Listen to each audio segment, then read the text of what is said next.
Dear colleagues, dear guests, dear hostess, it's my great pleasure and simultaneously very simple task to introduce Victoria Georgievna Lysenko. And it's easy because she is well known in Russian science and here as well. She is a head of big Department of Oriental Philosophy in Institute of Philosophy, Russian Academy of Science. And she is author of hundreds of scientific articles and additionally 7 books. And she also made a great job with translation of Buddhist texts related to perception in Russian. Dignaga Dharmakirti Vasubandhu Shantarashita. Musum kolem ran lejaya budu. Lejane tsukurche. Dignaga.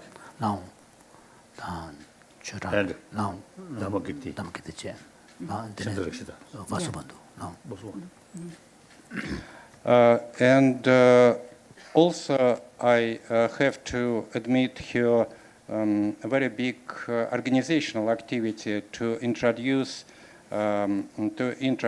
Indian and Buddhist philosophy in our country and organize meetings related to these problems and our meetings also. And I personally am very grateful to her because I am here partly because of her activity. And with all these words, I give you ask to start your report. Thank you very much for your kind introduction. Do you hear me well, Your Holiness? You hear me well? Thank you. Yeah. Okay. Okay. Your Holiness, dear presenters, dear colleagues, dear friends, I would like to talk about a very difficult subject because for the moment we don't have any common language between us. And I refer to a good friend of His Holiness, Michel Bidbol, who said... French, mind and life. Oh, yeah. Yes. Yes, who said last December at the Emory Tibet conference that the philosophy can be a bridge between science and Buddhism, or Buddhism and science. In fact, he meant the new philosophy of science, which could introduce in itself some Buddhist ideas, incorporate some Buddhist ideas.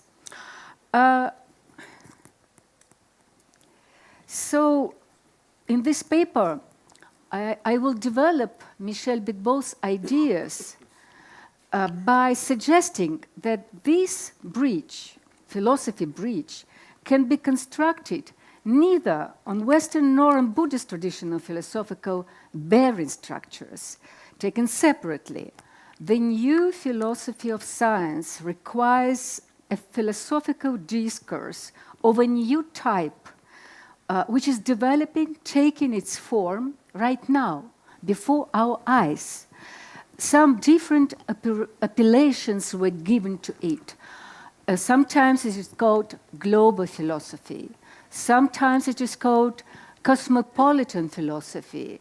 Sometimes it is called intercultural philosophy, or even fusion philosophy, like fusion kitchen. Diridandi midum chomare tan bedbol sundan chebe na tseri da nambani porul dolen chebalia ta dupchi korwas ta dupti tuga yeni di philosophy tan tuga jap tugres ina dinde tuga jamne ge philosophy di nubjo ge charging di memberche ya nangbarang ge charging di memberche di yisung de fusions labjugal ta segri Sharjota Jagada Jana Kala Demandabachi. The fusion set. Okay. I prefer the term intercultural philosophy But as a mode of functioning of intercultural philosophy, I prefer the mode of kitchen in which ingredients of different culinary traditions are mixed up. 네, 세게. 클라스에 가려야 세대를 단체서 했던. Why intercultural?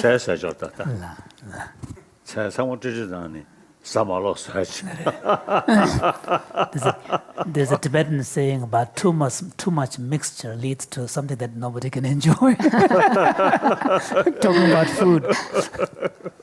Yes, so it should be a good proportion of the different tastes. So intercultural philosophy differs from already existing comparative philosophy. I think that intercultural philosophy is a product of the 20th century, of the process of globalization. And it is different from comparative philosophy in two respects. First, because it also uses comparison between different traditions, but it is not given a key value to each. 다른 diffusion philosophy 디 네마이나 comparative philosophy 제어레스 샤르조드레스 노조드레스 그랬을랍제 다른 디 diffusion 디 테스 다그마레스 지단 compare 제바 편전 두르바 강시지리아 두르에데 계신 붙지기요 말레스 두르바 디 토네 야고 삼노사바시니 투몽가 탈람사바시니. And it also overpasses the 20th century's idea of intercultural dialogue. It overpasses because in this dialogue, East remains East, West remains West. But intercultural philosophy is some mixture of both.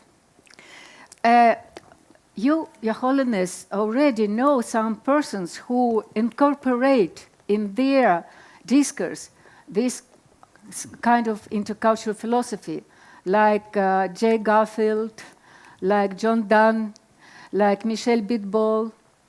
There are some Indian people who also incorporate this idea, like Arindam Chakrabarti, Bimal Krishnamurti, Jitendranath Mohanty.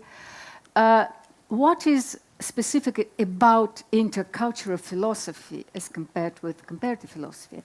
Intercultural philosophy presupposes multicultural education. It is a question of multicultural education and experiences. These people had multicultural education. For example, they got traditional Indian training and as well as Western education. So they're capable to reflect, to think in terms of both traditions. And this is a phenomena of the 21st century. I think that it is the development of multicultural education that enables the development of intercultural philosophy. But it has to avoid two extremes. A rash universalism, which is, in my opinion, universalism. Tana morangeti tani yogudos jida intercultural philosophy. Rash universalism now. So, namely, universalism is always based on only one philosophical tradition, the Western one. There is another extreme of dogmatic particularism. That means that the people who profess this kind of approach, they think that cultures are incompatible. So we cannot understand a culture which is beyond our cultural experience. We don't have instruments to understand other cultures.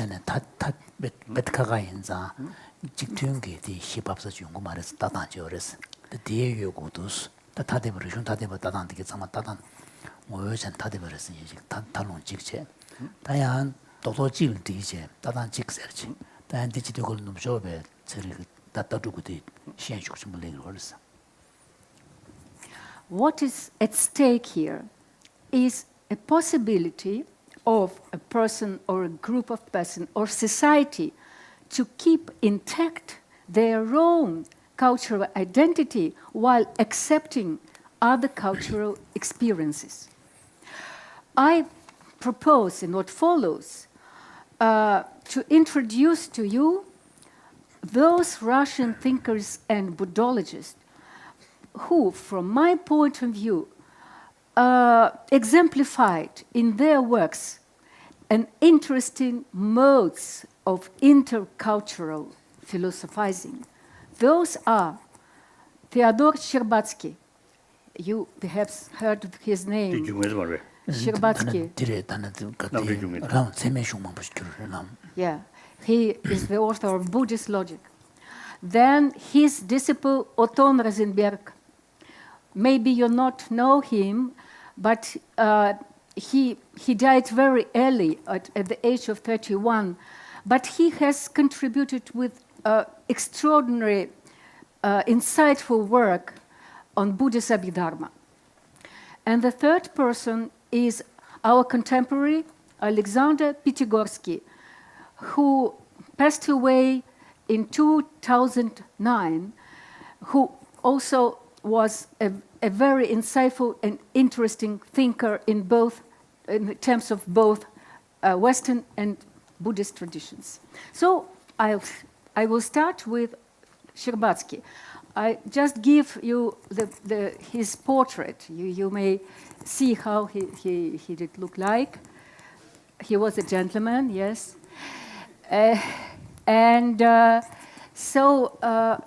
What is the most important things to emphasize here is that he received very good linguistic and philological training at St. Petersburg University and then in the West. But he became interested in philosophy. And the contributions of him I will summarize a little bit later, but I have to say that his life was very, very tragic after the well-known events which happened in the 30s under the Stalin regime. He has created a school. Almost all of his disciples were repressed. Some of them were sent to the concentration camp, and some of them were shot dead in the prisons of KGB. So he died during the Second World War, and he was very, very unhappy.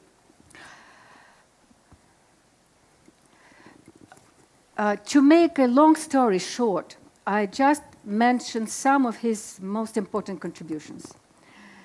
He was the first among his fellow European Indologists and Buddhologists who acknowledged the existence of an original Buddhist philosophy in its own right.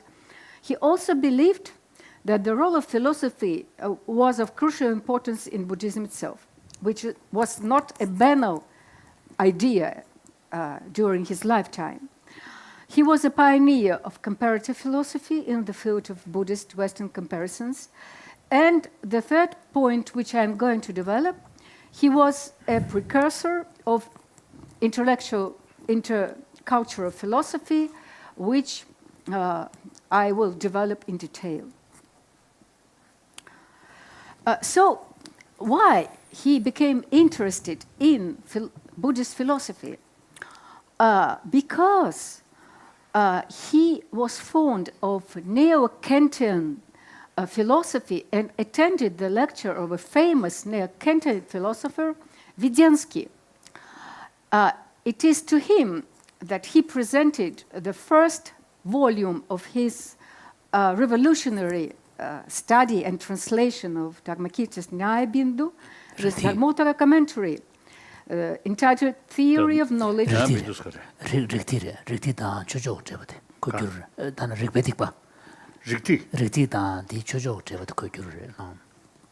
So, this was the first Buddhist text epistemological and logical texts ever translated into any European language. But Веденский, did not appreciate. After reading this book, he was not interested in the subject of the book. And Shcherbatsky bitterly remarked in the second volume of this book, all these texts concerns the reaction of Vedensky. While the hope expressed in the first part of the system of Dharmakirti should cause the interest not only among the small circle of Indologists, but among the hope expressed, historian philosophy in general, it is still not fulfilled. However, nothing has appeared that would have shaken our confidence in its value. Superficial judgments shot from the hip of persons who did not prove their opinions by a careful study or by thinking through Buddhist teachings.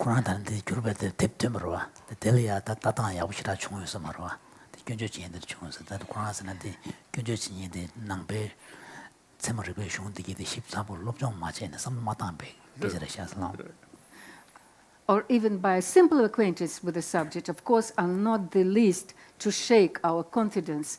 But I may say that, unfortunately, this is the major reaction among my colleagues, among our scholars as well. So, we have to express a confidence and an optimism in this task, the same optimism that was characteristic for Shcherbatsky. Though all his efforts to arouse interest in Buddhism among Western philosophers was not successful, this intercultural dialogue continued in his own thinking. Russian sinologist Vasily Alexeyev found a brilliant formulation for this. He said that he is one who firmly holds in himself two worlds together. It is a very good formulation for any of intercultural philosopher. Shcherbatsky sometimes expresses skeptical attitudes and even criticism towards certain comparisons and rapprochements between Buddhism and Western philosophy, especially for Schopenhauer comparisons. But at the same volume, he rendered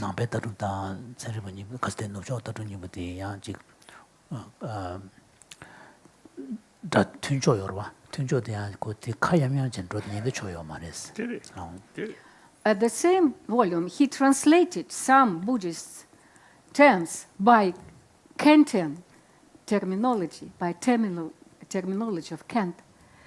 So, was it an inconsistency in his method, or was it something else? I think that it was something else. First, it was upaya kaushalya, skillful means, to attract their attention of Russian neo-Kantian philosophers. And second, it was this kind of intercultural philosophy that I am talking about. It was an effort, first example of intercultural philosophy.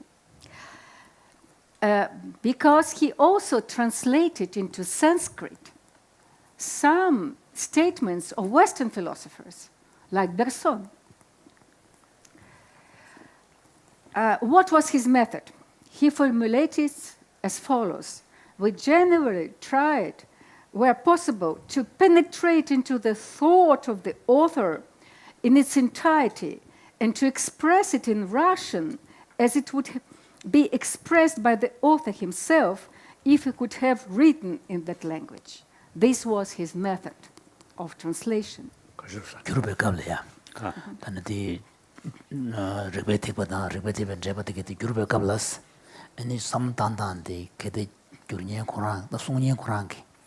Benach Bandachurata, Natura, Russian came by and Russian Tola clandestine. The cat Nagres, this some not Lola Keche, and Russian Yurbekalaya. As if Dharmakirti, if he speaks Russian, how he could express these ideas. This was his method. But the most spectacular example of intercultural philosophy was his Indo-European symposium on the reality of the external world, which was presented in his Buddhist Logic, Volume 1. Just have a look who were participants of this symposium. Dharmakirti Vasubandhu Nagarjuna Chandrakirti, Indian philosophers of Sankhya, Nyaya Vaisheshika, Mimamsa from Indian side, and as well as Heraclitus, Parmenides, Democritus, etc., etc. These people discussed the problem of existence of external world. Chidun Kukol. Judge the Chidun Kukolrisha. 그래. Chidun. 어. Chirugudu. What makes this kind of intercultural philosophy of Sherbatsky possible?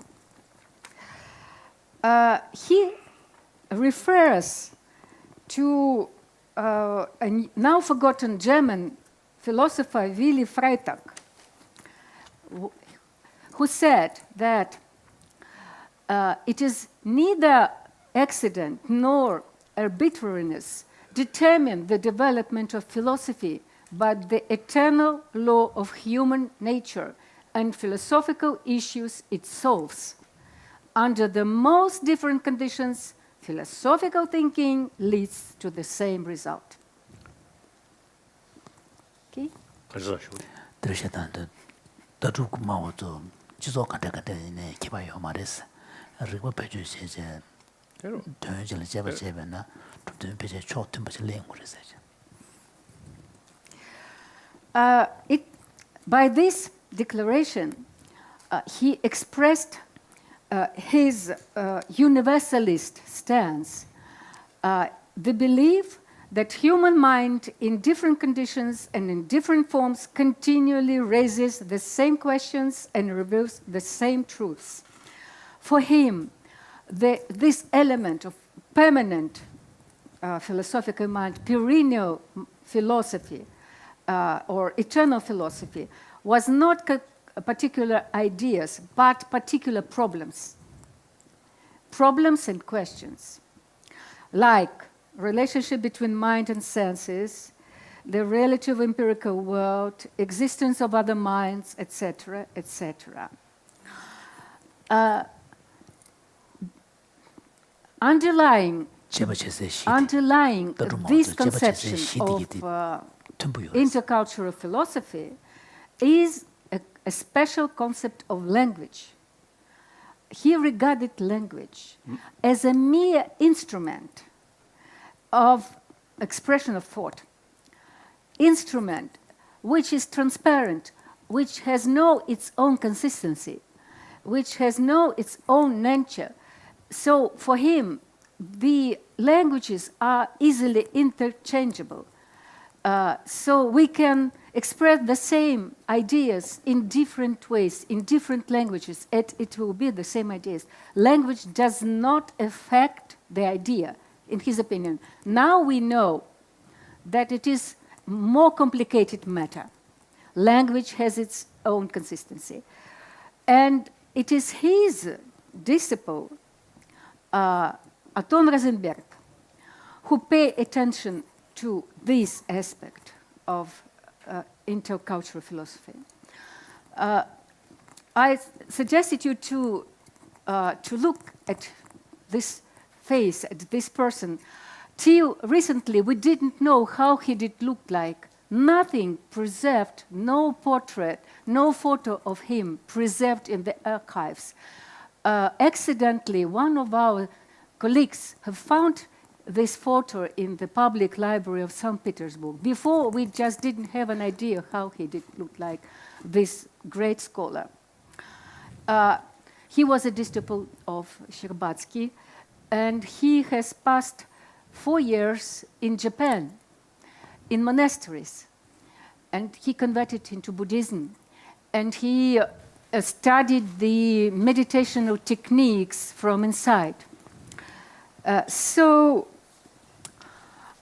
He became convinced that it is very important not only to study texts, but to experience what is described in these texts. But it was not only the penetration into other culture and becoming the same as the bearers of our culture. It was a very deliberated method, which was based on 2 rules. First rule is to experience at each occurrence exactly that change of association with which this or that phenomenon, he meant idea or meditative experience, is connected. The original association of ideas of that tradition. The second rule is to prevent the emergence of European associations. He compared the researcher. He didn't think that the researcher should reject his own culture, but he compared the researcher with an actor who, while playing the role of saint or a criminal, does not become either one or the other. In other words, he tries to analyze Buddhist philosophical doctrines not in the usual European framework, but from within the Buddhist tradition, basing oneself.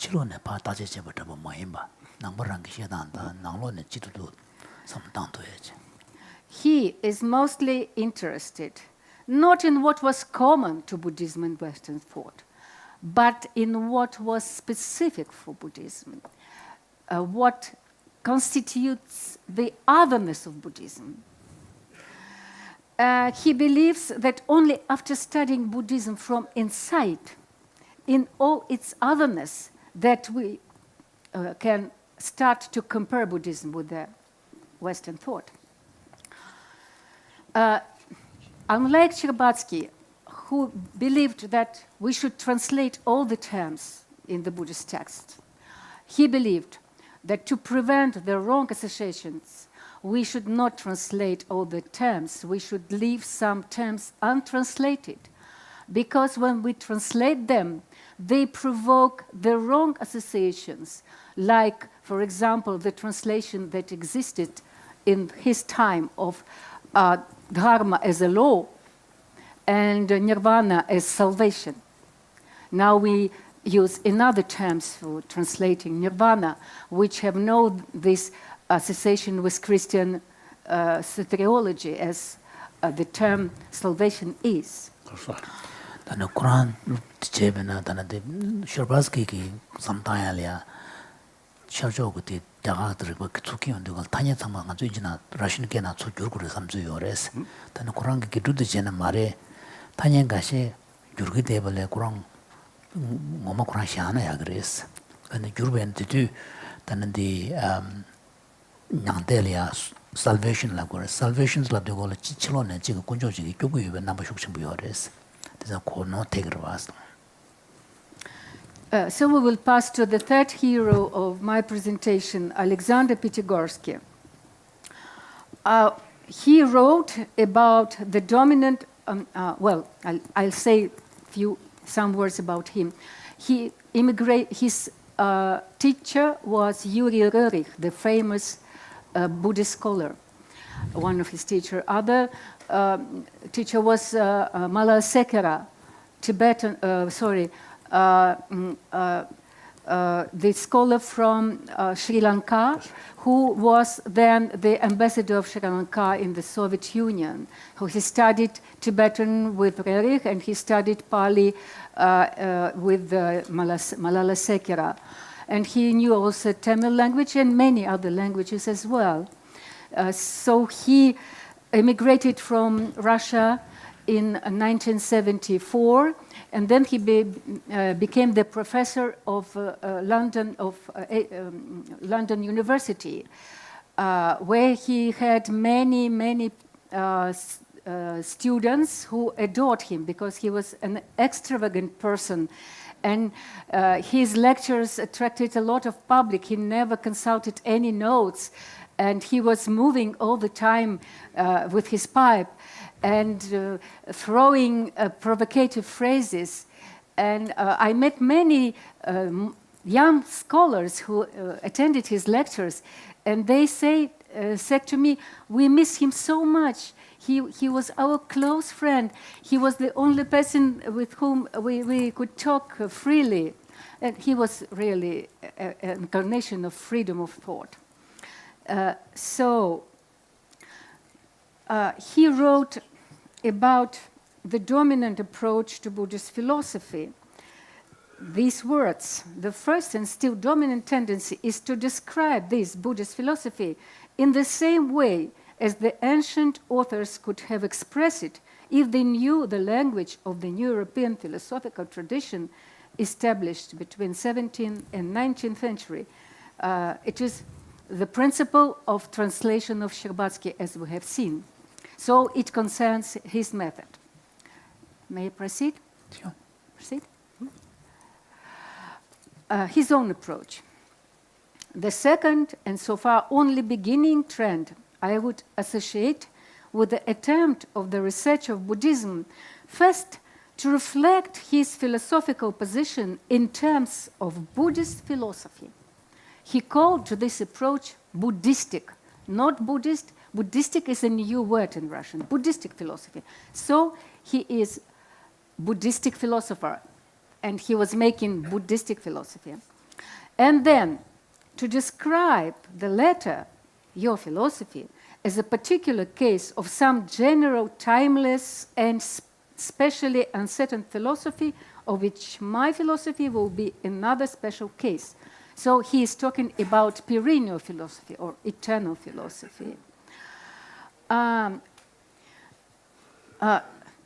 After all, on the other hand, the purity of the methodological approach requires that when you talk about any of non-yours philosophy, about any that has become known to you, if you are getting familiar with any philosophy, it is indispensable, first of all, to proceed from what this philosophy says about itself in the texts.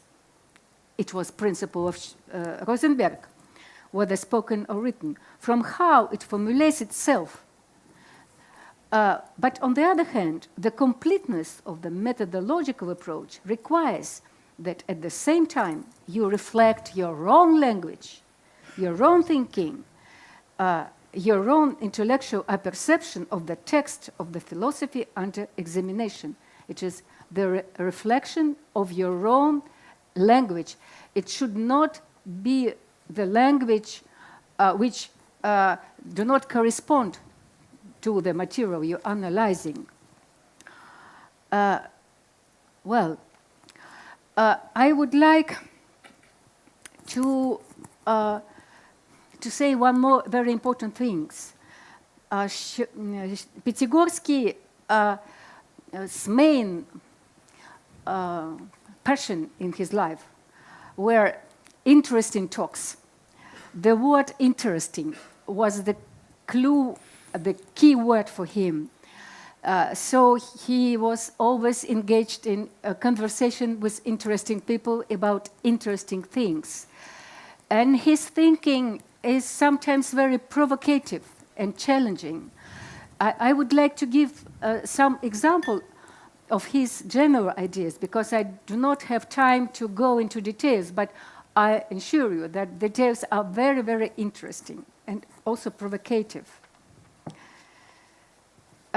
So he was convinced that Buddhist philosophy is yogic philosophy par excellence. So it's primarily yogic philosophy or meditative philosophy. Philosophy of yogins and ascetics.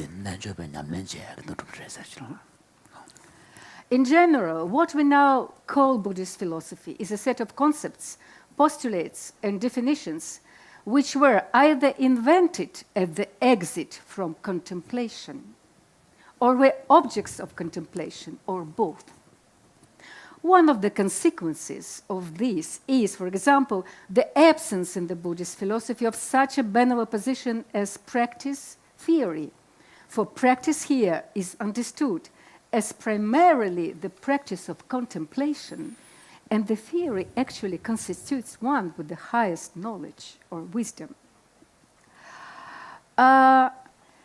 He also emphasized that yogins, ascetics, and meditators are a special kind of human beings. Why? Because their consciousness is essentially transformed by contemplative practices and yoga. It grasps the world differently from our ordinary consciousness, and therefore their thinking has a different cognitive structure. Buddhist contemplative practices cultivate not natural states of mind. For example, the practice of mindfulness, smriti, which he called reverse remembering. I give you but one example. The smriti, sati, or vipassana, as we call it, this practice, the reverse remembering is not a spontaneous, but an artificial, consciously elaborated state of consciousness, in which all the mental activity of the yogi is concentrated in a retrospective effort to fix the thought on the object of the preceding thought. In this state, all the functions and modalities of the mind are reduced to the fulfillment of this task. 타세도 남데 템베고 세계스라 데 템바디 더 고란 주지대와 들으셔 남베터도 누저도도 만라와 드레스 간세는 난주베 냠len지에게 드레스 디자 남베터도기 간다지 제든 제사게 주제든 좀 망체 야나 곰잡에 슈구리아 용월에 제바제바지다 야나 곰 미고를 샤네 제바제 냐냐 자교레스 디나로를 탑람데야 간다지 로장제 테마냐 샤데야 데렉토는 용도스 temple se de ngaranju rangche so yobe temple ke shege yo mares temple ze tunje ngar ke nyongwa ta calendar de su temple che reverse remembering dusin lo jangje toku yo res. Even more, the naturalizing mind is the dhyana practice. He believed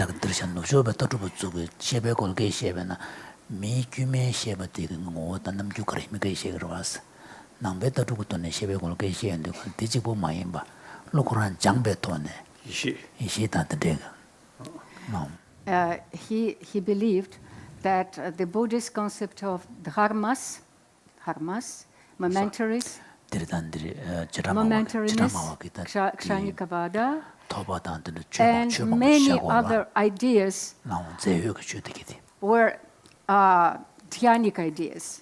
So only the mind in the enlightened mind, which have passed through the 9 or 8 dhyanas, 4 classical dhyanas and samapati, objectless dhyanas, can grasp the nature of mind and the nature of mind functioning. So the dharmas are dhyanic ideas. And here he refers to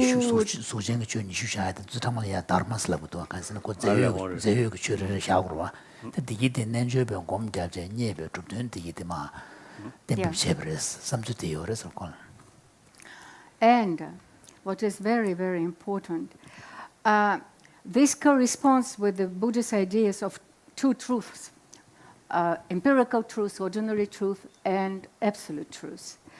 And he believed that empirical truth, could be understood only from the point of the absolute truth. only after passing. 대니기 남샤 시에제 네 단연 덴베니즈 터두디 또 남덴베니즈 현재의 쇼골 마도 전도 말았어. And well, 상호지르다는 얘기부터. 나래 상호지르다는 얘기. 단다 지부디가 메디게 시고는 게 마음에디게. 삼주티랑. Unfortunately, I don't have time to read to you, but I will make my conclusion. Okay, I will pass to my conclusion. We all know that many Western scientists, Russian included, are very interested in investigating Buddhist meditators. But how could they explain these states if all their theories are based on the studies of a normal mind? How could they explain meditating mind if they ignore completely the Buddhist theories about mind? I am sure that the Buddhist theories of mind are much more developed. Buddhist theories of consciousness is much more classified, developed. And these developments are not abstract construction. They are connected with the practice. And I think that the only way for our Western scholars to understand the meditating mind is to study Buddhist theories of it. Thank you.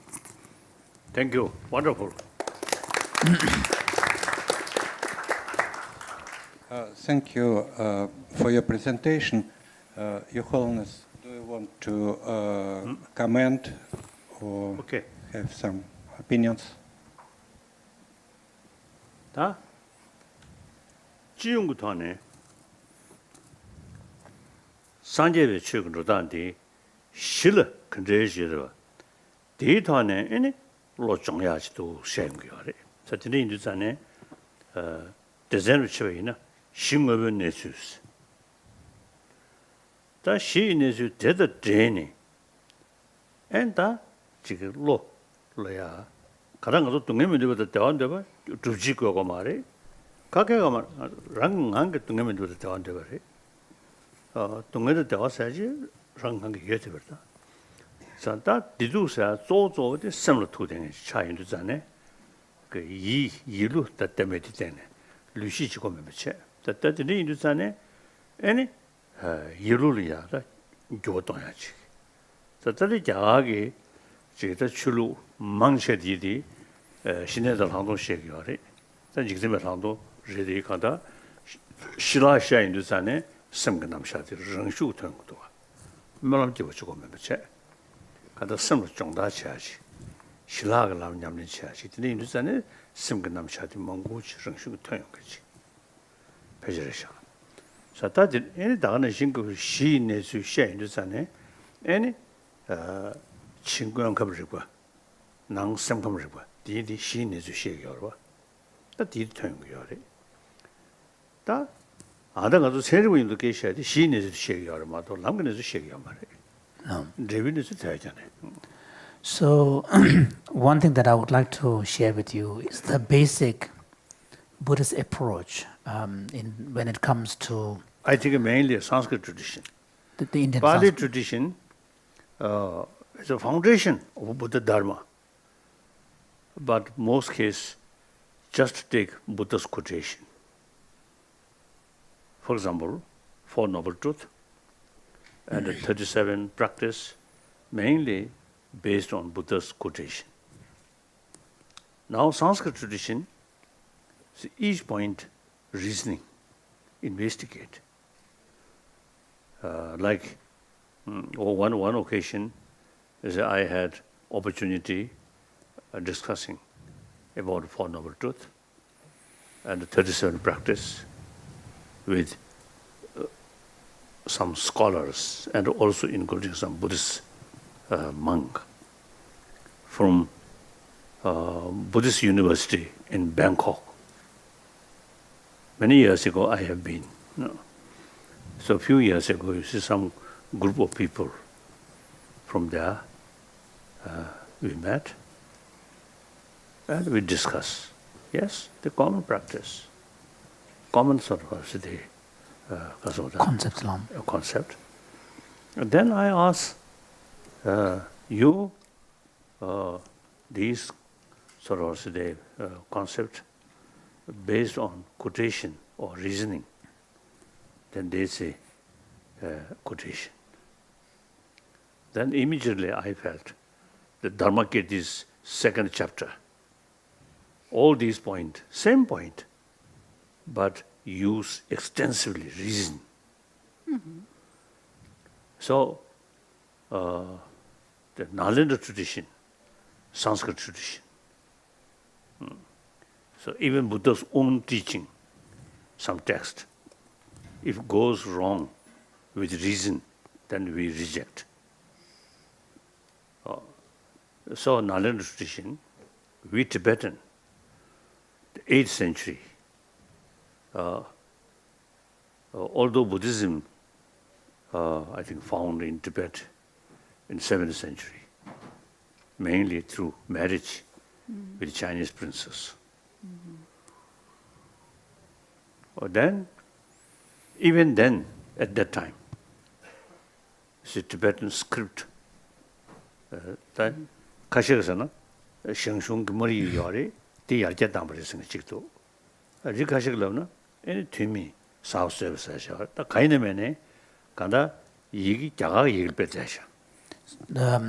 So Tibetan script, the current writing system, was invented in the 7th century. There are two opinions. The mainstream received view is that it was invented by Tomisam Bora, based on an Indian script.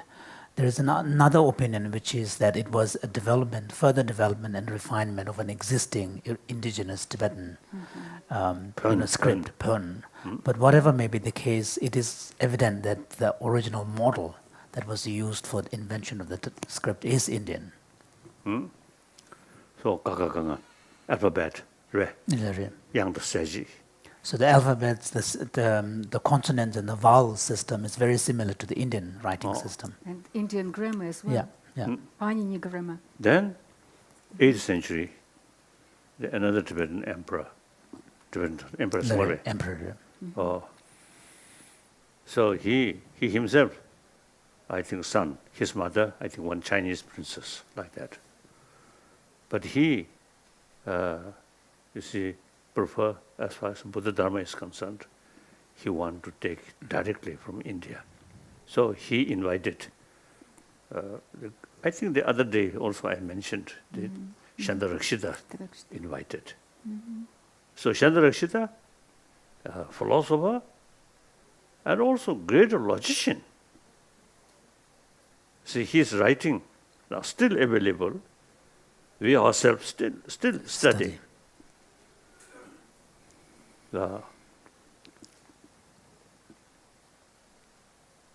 So since he himself, a great logician, Tattva Samgraha, Principles of Philosophy. It's a very difficult text. I know. I translated the Pratyaksha chapter of this text. And commentary by Kamalashila. Kamalashila. He's both great logician. So, we Tibetan since 8th century. The Chandarakshita introduced Buddha Dharma according to Nalanda tradition. He himself great logician. So we carry, I think, his instruction, I think, very seriously, very sincerely. So now today, as far as Buddhist logic is concerned, the study and the knowledge available only in Tibetan tradition. No Chinese tradition. Yes, of course. Logic and epistemology. So now,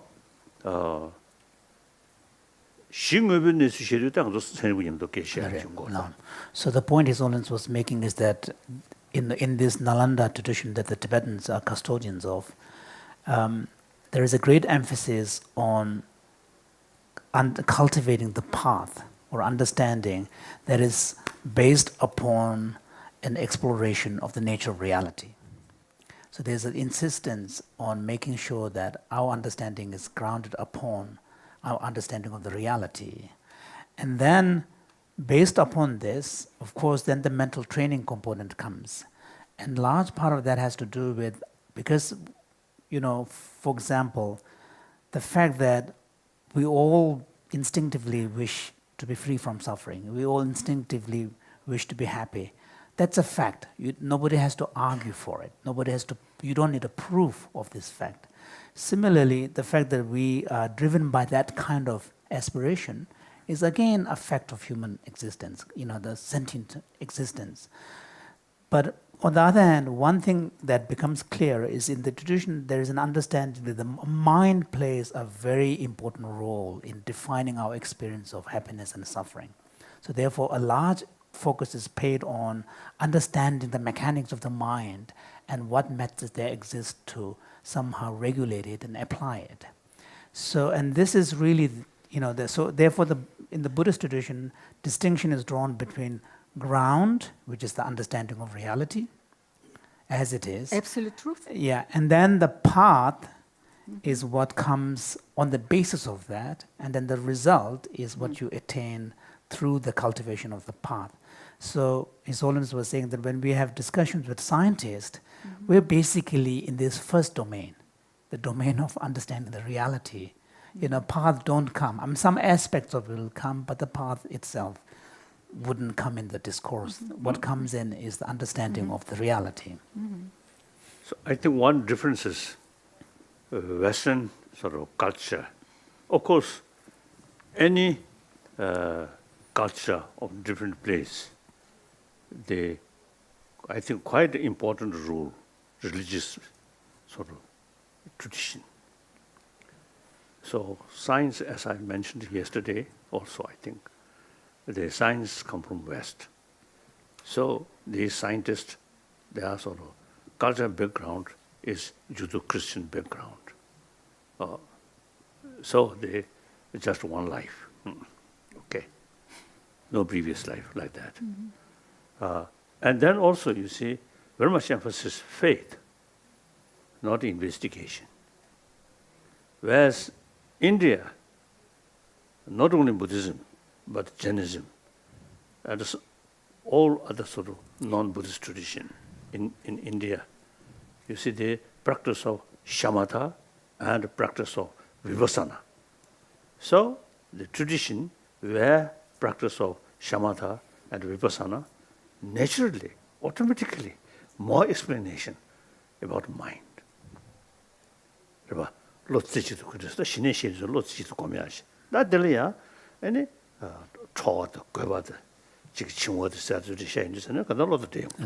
example, these two primary types of meditation practice, one has to do with focused attention. The cultivation of tranquility is shamatha. The other one is more discursive, analytic, and it's characterized as the insight approach or practice. So when we, so His Holiness was saying that this is common to all the Buddhist traditions, all the Indian traditions, including Buddhism, where the tradition of cultivation of the mind and these meditative techniques are available, there is naturally going to be a lot more attention paid to the mechanics of the mind. Because if you are cultivating single-pointedness of attention, then you have to find out what are the main obstacles, what are the conditions that will promote it. All of this, what is the distinction between a gross kind of scattered mind versus more excited state, or mental sinking and laxity. So attention will be paid to the specifics of how mind works and what are the obstacles. So that's why there's a lot more explanations about the mental processes in the Indian texts. So this morning our discussion, self. Over 3,000 years in this country, a lot of discussion about self. So Atma concept. And later Buddhism come, Anatma. So No self. No self. Oh, like that.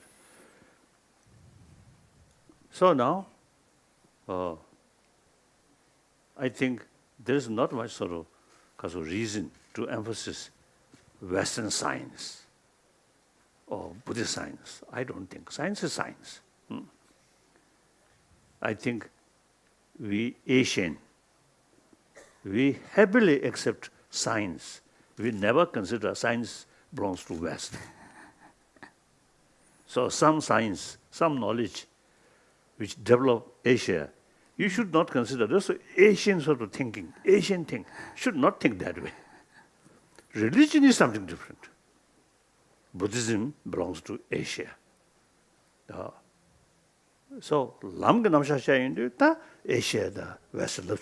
So when we are talking about the actual religious practice, then we can speak in terms of cultural specificity, Asians versus Western. When we talk science, it's common.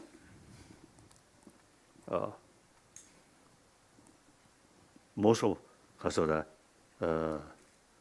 the medicines, allopathic medicine Yeah. come from West. We never say, oh, this is West, Western medicine. We don't touch. Foolish. Marbe, foolish. So similarly, you Westerner, including Russian, say, oh, this is Asian science. Wrong. Science is common. So in Asia, I think particularly in India, since they have practiced the shamatha and vipassana, so naturally more explanation about a system of emotion, system of mind. So certainly you can take. So So it's, one could almost look at it in terms of complementing certain worldview by bringing elements from other. Sometimes I describe myself as a staunch Buddhist because the Arya Deve Shivjeve Shungda, any Loveling Dengi, any talking about this thing, the group you are. Jazaga, any Namji, Yorota, the Jitan Kobo, the Jitan Dragida. Kasadimi Chisavinde. That's it, Tramas. The check him to Kada, Tawar Jukibu. Roya. Says not even logic with Mijavata. Doesn't a stronger cherry.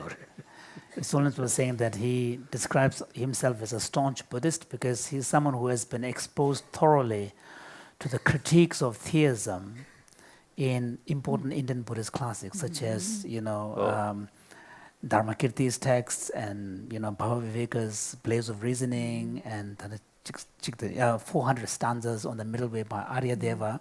And many of these texts present very scathing, detailed critique of any notion of an eternal being that is the creator, supposed to be the creator of the universe.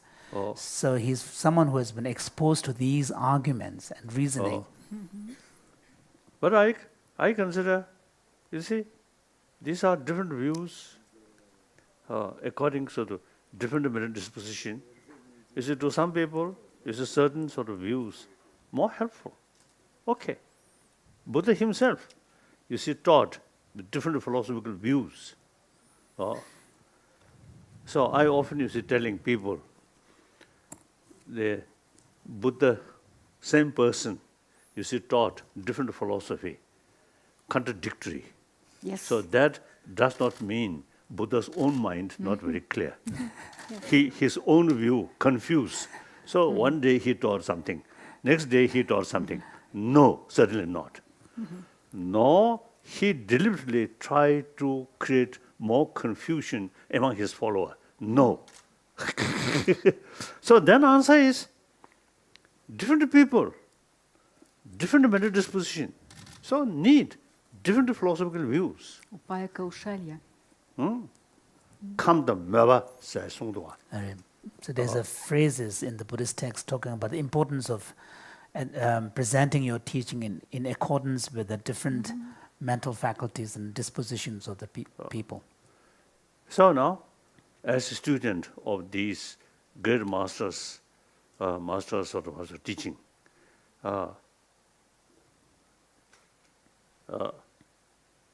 If we really you see, very much strict, oh, my teaching, my tradition, then I think we have to reject science because come from West. No, certainly not.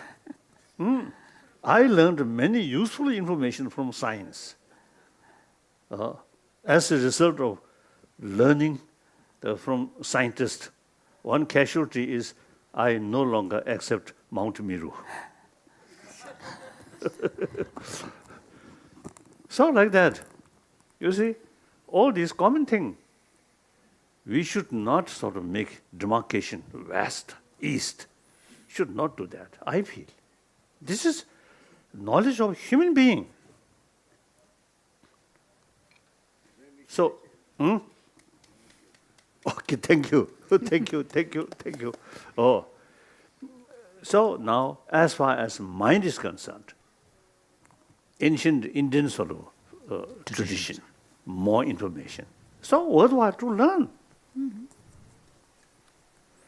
Like atoms or these things, you see, that they find in the West.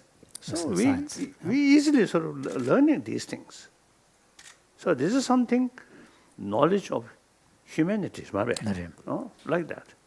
That's my view. Then religious matter, then something different. I think some time back, of course, one Christian monk, wonderful monk, we often discuss about, you see, the single-pointed meditation or certain method to increase sense of forgiveness, tolerance, these things. And also, you see, we also discuss single-pointed meditation. This is common. Christian practitioners also, you see, need these things. So we discuss. One day, he asked me about shunyata, emptiness. Then I told him, don't ask that. Oh, that's Buddhist business, not your business. I really felt, you see, the concept of nothing absolute, independent, that concept may harm his single-pointed faith towards God. So I told him that. And then a few years ago, in Bangalore, one Hindu sadhu, wonderful person, he really helping immensely, providing meals to few thousand students. Wonderful. So one occasion he invited me, so we spent some time. And then I mentioned to him, the Hinduism and Buddhism is like twin brothers, sisters. We have common practice of shila. Morality, ethical discipline. Practice of shamatha, single-pointed mind. Practice of vipassana. You see, this is our common practice. Then I told him, concept of atma and anatma, that's private business. I believe anatma, you believe atma. So that's private business, no problem. So like that, there's certain sort of religious belief. And then those people who follow Judeo-Christian tradition, and Zoroastrian also, I think Muslim, most of the Hindu tradition which developed from or come from Middle East, all believe Creator. So that's their business. No use to argue that. And also to Asian sort of, or say, tradition. You see, no use to argue. You see, there is kasota, atma or anatma, these things. This, the kasota, Indian business. Indian business. Like that. So therefore, I think I really feel it's too much that West and East is those came into the. Sometimes I feel that people make too much of the cultural boundaries when it comes to ideas and knowledge. When we discuss about size of nose, then we can say, oh, Westerner, big nose. African or Vietnamese, like that. Otherwise, you see, these basic sort of human feeling or human mind, Experience, same. That's my view. And That is long. so this kind of discussion, I really feel very, very important. As I mentioned the other day, as a Buddhist monk, I learned many, many useful information from modern scientific finding or science. And similarly, many scientists find very useful information about mind. And particularly the method to train. To tackle our destructive emotion. Many Westerners, many scientists now really are showing interest. So, meeting with modern scientists and ancient Indian Buddhist science, you see, because of the true discussion, it immense mutual benefit. Like that.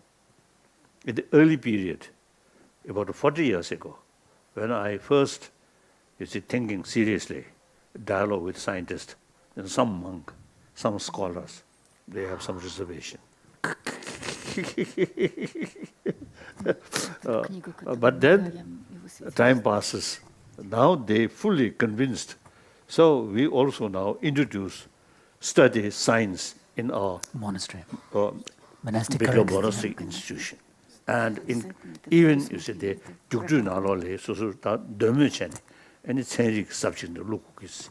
In fact, the reform and introduction of science has been so kind of institutionalized that now it's part of the required examination at the more advanced level. So like that. So I think in the West, I think if we say so science comes from West, the Judeo-Christian background. Anyway, some influence there, but anyway, now more scientific sort of research, some religious people, a little bit uneasiness, like that. So that's my view. So I really very much enjoy our meeting, and I feel this should not be just one occasion. I think from time to time, this kind of meeting. Then also you say, I want, when I have some sort of meeting with scientists from West mainly, I very much willing invite some Russian scientists, join. As the same group, should not make distinction or wall, West and East, should not do that. I'm not doing that. Never. On the contrary. So sometimes in our mind, we all criticize Berlin Wall. So sometimes mentally, some kind of wall, that is not good. And particularly at the time, one of my commitment is promotion of sense of oneness of 7 billion human beings. So we should not sort of make too much sort of distinction. Oh, we and they, and we and they. That's not good. Thank you. Thank you. Your Holiness, we No. yes, we ask you. No need formality. We ask you. I don't like formality. We ask you to make some concluding remarks, but maybe we can consider your words as concluding remarks. Yes. Then we ask you to accept this paper, which we prepared on the basis of our consideration, it's our proposition, our ideas about possible ways of cooperation. 직중 가도. 다른 마음발이야 단 냠룹 그 내가 제게 밑에 조시를 제베나스. Idea of future research such as situation. Buddhist practices and conflict resolution technology. 드르시단데 파우스 미팅받는 중반에 대세야가 탑실 탑람이야 나중에. 예, 영어래. I know. 예, 영어래. Advanced learning efficacy and creativity. As we're coming to the conclusion, I would like to first of all express our gratitude and lobjong miselabiela lobjong kyumalabiela tablet that bije durudan zamdangmedo then Buddhist practices and performance under cognitive load bena jigmezo nezumang bushu chedo loma yi moch deje petichen nelian to ko doyen tabshi karunas and pro social behaviors labjo golta sambe joba titre nyingji tabsu yarje tai nambe labjo de karunas. Comparative studies are techniques that result from first person. That me gerge no job series 다단데 치원은 소 다단들와. 단 gerge 냠용 것도 다단 것도 야 로자야 답신들다. and then consciousness 그 theory가. The change and influence of genetic, the epigenetic. Epigenetics 그래. Epigenetics 라도 들었다. gene 그 남규된다 그걸. 치치갱 돈에. 그래야 돈에 사이코테라피 나올 답람 사봤는데 가르쳐야 나서. 르르도 경게 되게 개면도 다 탐구하는 야무도. Так. I think okay. Yeah, good Okay. suggestions. Yeah. Sure. The page. So- As we are concluding, first of all, I would just like to inform what the procedure is going to be. His Holiness has already given his closing remarks. On behalf of our Russian delegation, I would like to express our gratitude to His Holiness for granting us his precious time and rescheduling. I know it was initially to be held in Dharamsala, then it got shifted to Ladakh, and because of our request, it was shifted to Delhi. I know it's not easy to reschedule, so I first of all would like to express our gratitude to His Holiness as well as His Holiness the Dalai Lama's office for making and adjusting to all the changes. So by tradition, His Holiness will offer a scarf to the main presenters. Then we will take a group photo session with the presenters only. Then the monks will join the presenters in the photo. That's photo number 2. Then the last photo where everybody will join in the group. So this will be our historical picture. So by tradition of the Russian culture, it is important to say a closing words and offer a gift. So I would like to pass the floor to Professor Tatiana to say the final words. Thank you. So we are extremely grateful. Of course, we knew what we face, but it was larger and deeper. And what is most important, at least I think all of us, we felt huge energy and warmth. We knew that we would meet intellectual depth, of course, but I never thought I would feel what I felt. So we are extremely grateful. That I think I hypnotized you. So now it seems Yes. successful. So, and of course, we are grateful for all the monks because we saw your faces and we met your eyes and we saw your smiles. So that energy Oh. was with us. Right. It's absolutely true, ultimate truth. Thank you. So, and we want to give you a gift. I wanted to say a small gift, but it is not small. It's heavy. it is called Holy Russia, and it's an album from prepared by the by Russian Museum in St. Petersburg, and these are icons and their descriptions, and it's one of the best collections Thank you. of this kind. So we'd be happy if you accept it. Thank you. I very much appreciate. Thank you. Thank you so much.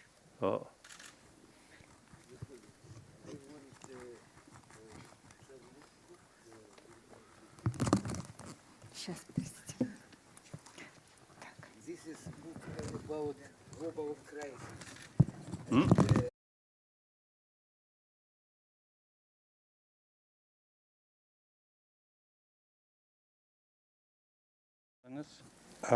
Dear colleagues, dear guests, dear hostess,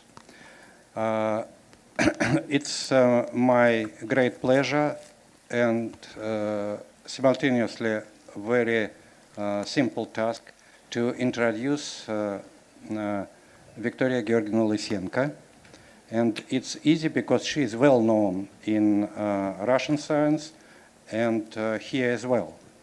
She is a head of big Department of Oriental Philosophy in Institute of Philosophy, Russian Academy of Science. And she is author of hundreds of scientific articles and additionally 7 books. And she also made a great job with translation of Buddhist texts related to perception in Russian. Dignaga Dharmakirti Vasubandhu. Dignaga Dharmakirti Vasubandhu Shantarakshita. ngusum kole moran leja yabdu leja ne tsu gyurche ngusum Dignaga. now dan chura And now Damakiti. damkitiche now Shantarakshita. vasubandhu now And also I have to admit here a very big organizational activity to introduce Indian and Buddhist philosophy in our country and organize meetings related to these problems and our meetings also. And I personally very grateful to her because I am here partly because of her activity. And with all these words, I give you ask to start your report. Thank you very much for your kind introduction. Do you hear me well, Your Holiness? You hear me well? thank you to now Yeah. Okay. Okay. Your Holiness, tinyi sung de fusions lab jogal ta segri sharjo da jaga da jana khala te de man de man da bachi de ju ku yesa islam the fusions it okay? I prefer the term intercultural philosophy, but as a mode of functioning of intercultural philosophy, I prefer the mode of kitchen in which ingredients of different culinary traditions are mixed up. re seg kala so be galia se te de tan so no Why intercultural? Sabchaya sajota. la Chaya samwa tijidani. Samalo saj. there's a Tibetan saying about too much mixture leads to something that nobody can enjoy. Talking about food. Yes, so it should be a good proportion of the different tastes. So intercultural philosophy differs from already existing comparative philosophy. I think that intercultural philosophy is a product of the 20th century of the process of globalization. And it is different from comparative philosophy in 2 respects. First, because it also uses comparison between different traditions, but it is not given a key value to it. Then the fusion philosophy, the comparative philosophy, Sharjo the Slabja. Then the fusion the test dogmaris, Jitan compare Cheba, Pension Druba Kanshi Gilia, Duria the Kachin Butzigi Omaris, Durba di Tone, Yago, Samosabach in Tumonga, Talam Sabach in And it also overpasses the 20th century's idea of intercultural dialogue. It overpasses because in this dialogue, East remains East, West remains West. But intercultural philosophy is some mixture of both. You, Your Holiness, already know some persons, our cultural experience. We don't have instruments to understand other cultures. betkaga inza jiktyungi di hipapsa jungu mares tatan jores the die yogutus the tade version tade tatan dige sama tatan moyojan tade version yik talon jikche tayan todo jil dije tatan jikserchi tayan digital numjobe tseri tatadugu di shenshukchum legors. What is at stake here is a possibility of a person or a group of persons or society to keep intact their own cultural identity while accepting other cultural experiences. I propose in what follows to introduce to you those Russian thinkers and Buddhologists who, from my point of view, exemplified in their works an interesting modes of intercultural philosophizing. Those are Fyodor Shcherbatsky. You perhaps heard of his name. Shcherbatsky. Yeah, he is the author of Buddhist Logic. Then his disciple Oton Rosenberg. Maybe you not know him, but he died very early at the age of 31. But he has contributed with extraordinary, insightful work on Buddhist Abhidharma.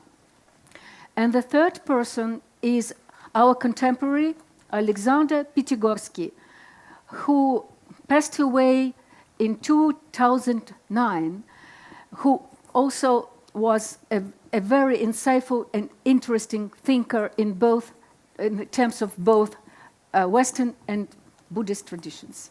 So I will start with Shcherbatsky.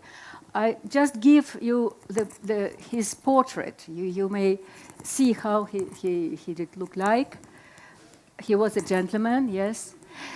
And dear presenters, dear colleagues, dear friends, I would like to talk about a very difficult subject because for the moment we don't have any common language between us. And I refer to a good friend of His Holiness, Michel Bitbol, who said, French mind and life. Oh, yeah. Yes. yes, who said last December at the Emory Tibet conference that the philosophy can be a bridge between science and Buddhism, or Buddhism and science. In fact, he meant the new philosophy of science, which could introduce in itself some Buddhist ideas, incorporate some Buddhist ideas. So in this paper, I will develop Michel Bitbol's ideas by suggesting that this bridge, philosophy bridge, can be constructed neither on Western nor on Buddhist traditional philosophical bearing structures, taken separately. The new philosophy of science requires a philosophical discourse of a new type, which is developing, taking its form right now, before our eyes. Some different appellations were given to it. Sometimes it is called global philosophy. Sometimes it is called cosmopolitan philosophy. Sometimes it is called intercultural philosophy, or even fusion philosophy, like fusion kitchen.